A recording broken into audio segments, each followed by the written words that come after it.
ስለዚህ ዳይ ወደ ቪዲዮን እስከ መጨረሻ እዩት፣ ላይክ አድርጉ ቪዲዮን ሲጀምሩት።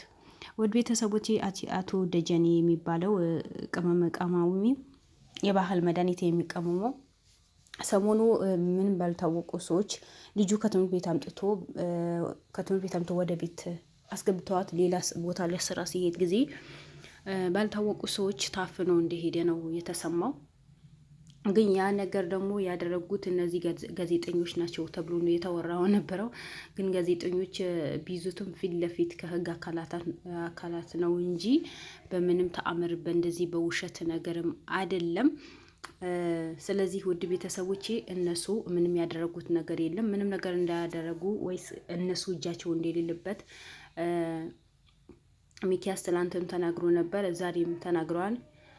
ግን እነሱ ምንም ነገር ሊያምኑ አልቻሉም። እንዳያችሁ ልጅቷን አባቴ ያምጣልኝ፣ አባቴ እንኳን ይሄ ጉዳይ ቢቶ እኔ እያንዳንዳቸው ሰምራቲ ጎሳዎቹ ሊጠፉ ስለምልፈልግ የአባቴ ስራ እኔን አስቀጥለዋለሁ።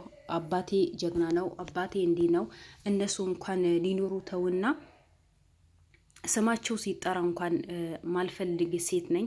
የአባቴን ስራውን እኔን አስጨርሰዋለሁ። ገና መች ሆኖ ገና መች አይተህ እያንዳንዳቸው ይጠፋሉ፣ እነሱ መኖር የለባቸውም ብላ ነው የተናገረችው የነበረው። ግን ሁላቸውም የአሞቴ ጎሳዎችን እንዳለ ተሰባስበው በሳምራዊ ጎሳዎችን የተነሱ ራስ በራሳቸው ተያይዘው የተነሱ ሰዎች በሙሉ አሁን በመጀመሪያ ላይ እነሱ ለማጥፋት ሆነ ብሎ ነው የተነሱ ተነበረው። ግን አሁን በመጨረሻ ራስ በራሳቸው የተጣሉ ነው። ለምን ጉዳዩ እያንዳንዱ ነገር ተለቅሞ የወጣ ስለሆነ እያንዳንዳቸው የተያዙ ስለሆነ እነሱ ራስ በራሳቸው የተጣሉ ነው። እንደምታውቁት ደረጀ የተያዘ ቀር ሚስቱ ደንግጣ ወጥቃ ኮማ ውስጥ ገብታ ነበር ተባለ። አሁን ከኮማ ወጥታ ደህና ሆና ወደ ቤቷ ተመልሳለች። እሷም ያንዳንዱ ነገር ሚስጥርም ተናግራለች። እሷ እንደ ሚስትነት ሳይሆን እንደ ሰራተኝነት አምጥቶን ያስቀምጣት ነበረው። ቢያንስ በአመት አንዴ ነው የሚመጣው ነበረው አለች። አቶ ደረጀ ክፍለ ሀገር ነው የሚሄደው፣ ምክንያቱም እዛው ስራው ነው የሚሰራው። ስራው ሰዎችን ያሰቃየ፣ ልጆችን ያጠፋ፣ ልጆችን ደማቸው የመጠጠ ብዙ ነገር የሚያደርግ ጀግና አረመኔ ነበር። ጀግና አረመኔ። እንደዚህ አይነት ሰው እኔ ሰምቼም አይቼም አላውቅም። በዛ ላይ በህፃን ልጆች ላይ የሚጫወት። ስለዚህ ለምንድነው እነዚህ ልጆች ለሚመጡት? አዲስ አበባ ላይ በጣም ትላልቅ ግቢ ያላቸው ቤቶች አሉት። እነዛ ቤቶች ደግሞ ምን ይሰራሉ ብትሉኝ፣ ወንጀል የሚሰበሰብበት፣ ልጆችን ከክፍለ ሀገር አምጥቶ የሚያስቀምጥበት፣ ሚስቱ የምትንከባከባት። ሌላኛው ሚስቱ ትክክለኛ ሚስቱ ናት። እቺ ደግሞ ልጆችን ተከባከብ ነው ያመጣ ተነበረው። ግን እኔ ስራ ስለው ጊዜ አይሆንም፣ አርፈሽ ተቀመጪ። እነዚህ ልጆች ደግሞ ኬት መጡ እንዴት መጡ ብለሽ ሊጠይቅኝ ፈቃደኛ አይደለሁም ብሎኝ የኖርኩኝ ምንድን ነው የቤት እመቤት ከሆንኩኝ በኋላ ስራ ማሰራ ከሆነ ልጅ ልውለድ ብዬ 2 ሴት ልጆች ወልጃለሁ።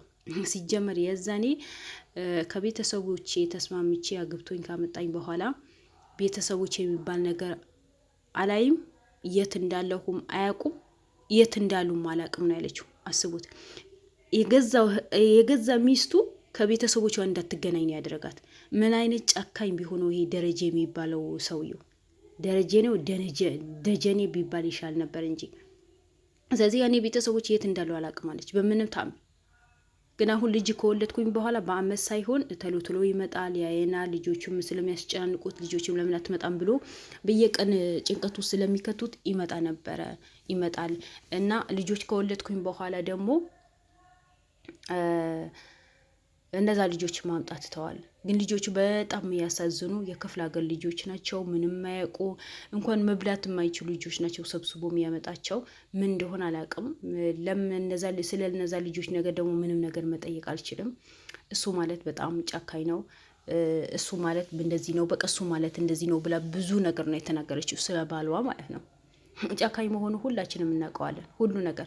አንድ አስደንጋጭ ነገር ደግሞ ውድ ቤተሰቦቼ ጋዜጠኞቹም በሙሉ ሉሉም ሆነ ኤርሚያስ ብሩኬ ግዴታ መጥፋት አለባቸው ተብሎ ትዕዛዝ ወጥቶባቸው ነበረ ነው ያለችው። ለምን ራስ ምታት እንደሆኑበት አውቋላ። ከስርስሩ እንደሚከታተሉ ስላወቀ እነሱ መጥፋት አለባቸው ብሎ ሲያወራ ሰምቻለሁ። እነዛ ልጆች ደግሞ ማን እንደሆኑ እኔ አላቅም ነው ያለችው። አዎ ምስኪናት፣ እሷ ምን ታውቃለች? አያችሁ፣ እሱ በሰራው ግፍ፣ እሱ በሰራው በደል፣ እሱ ባደረገው ጥላቻ ዛሬ እሷ እንድትጠየቅ አድርጓታል። ልጆቿ እንዳታሳድግ አድርገዋታል። እስካሁን ከቤተሰብ አትገናኝ፣ ከማህበረሰብ አትገናኝ፣ ከሰው እንዳትገናኝ አድርጎ አፍኖ አስቀምጠዋት። በመጨረሻ ባለቤት አይደለች? በመቼም በባለቤትነት ነው የምትጠራው እና በባለቤትነት ስለምትጠራ እሷ ህግ ይጠይቃታል። ምክንያቱም ተባባሪ ናት። አላቅም ማለት አትችልም። ለምን ልጆች አምጥቶ ነው የሚያስቀምጥላት? ልጆችን ትንከባከባለች። ልጆቹ እንኳን ሊያመልጡ ይሞክራል ወይ ተብላ ስትጠየቅ በምንም ታምር ሊያመልጡ አይሞክሩ። ምክንያቱም እኔ እንደ እናት ነው የምንከባከባቸው። ሁለተኛ ደግሞ ከክፍለ ሀገር ስለሚመጡ የት ወጥተው የት ምንም ነገር አያውቁም። እሱን እንከባከባለሁ የሚባለው ነገር እኔ አላቅም። እንግዲህ እሱን ፈጣሪ ነው የሚያውቀው እንጂ ባሏ ይህን ያህል ዓመት ወንጀል የሰራ እንዴት ነው የማታውቀው? ወንጀል መሆኑ እንዴት አታውቅም? ቢያንስ የሆነ ጊዜ የሆነ ፍንጫ አይደርሳትም? እነዚህ ልጆች በየጊዜ 10 ልጆች 9 ልጆች ያመጣል። እሺ ከየት መጡ? ምንድን ናቸው? ስለው ጊዜ የወንድሜ ልጆች፣ የእህቴ ልጆች፣ የልጅ ልጆች ናቸው እንደዚህ እና እነዛ ልጆች በሙሉ እንዴት ይመጣሉ? ሲጀመር ልጆቹ እስኪ እንዴት ናቸው? ዘመድ ናቸው ወይ? መቼም ክፍለ ሀገር ላይ ዘመድ በጣም ነው የሚተዋወቀው አይደል? ዘመድ ናቸው ወይ ምናምን ብላ አትጠይቃቸውም? እሷም አውቃ ነው አውቃ ዛሬ ለኤርሚያስ ማምለጫ መንገድ ስላጣች ነው እኔ አላቅም እንዳጠይቂ ተብያለሁ እንደዚህ ያልነበርኩኝ ብላ አውቃ ራሷን ለማሸሽ ነው እያደረገችው ድርጊት የተናገረችው ወሬ ነው እንጂ በምንም ተአምር እንደዛ ነገር አታደርግም። ታውቃለች፣ እያንዳንዱ ነገር ታውቃለች። ግን እሷ ማምለጫ መንገዷ ነው። ምንም ቢሆን ምንም ተባባሪ ነሽ ኤርሚ። መቼም እንዳታምናት መቼም። ለምን እና ሳታቅ እንዴት ልጅ ልታክ ቻለች? የኔ ጥያቄ ነው ይሄን። ውድ ቤተሰቦች እና ሳታቅ ልጅ እንዴት ልታክ ቻለች? አስቡት። እሷ እኮ አባቴ ቢተው ይሄ ጉዳይ እኔ ያስቀጥለዋለሁ ነው ያለችው። ምክንያቱም ሳምራዊ ጎሳዊ የሚባሉ ሰዎች እንኳን ስማቸው ሊጠራ እንኳን ሊኖሩ ተውና ስማቸው ሊጠራ አልፈልግም ነው ያለችው። አሰባችሁት? ስለዚህ ሚስት ተብዬው እንዴት ነው የማታውቀው? አውቃ እሷ ማምለጫ መንገድ የፈለገች ነው እንጂ እያንዳንዱ ነገር ታውቃለች። ምንም ነገር ማመን የለብህም።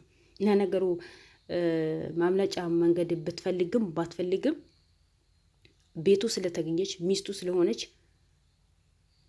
ከመጠየቁ መቼም ወደ ኋላ አትባልም፣ መቼም አትተውም። እርግጠኛ ነኝ። እኔ በጣም ነው የገረመኝ። በዚህ ልክን በሰው ልጅ ላይ የተጫወቱ አሁን ጭራሽ ብለው ልሆንም ሆነ እነዚህ የምንወዳቸው ጀግኖች የሰውን ደራሽ የሰውን ሀቅ ማይበሉ ለሰው ብሎ የሚኖሩ የሰው ብሎ ራሳቸው መስዋዕትን የሚከፍሉ ልጆችን ለማጥፋት ሆነ ብለው ሴራ ያሰሩ ነው። ሆለም ብለው ሊነሱ ነው። መቼም አታሸንፏቸውም።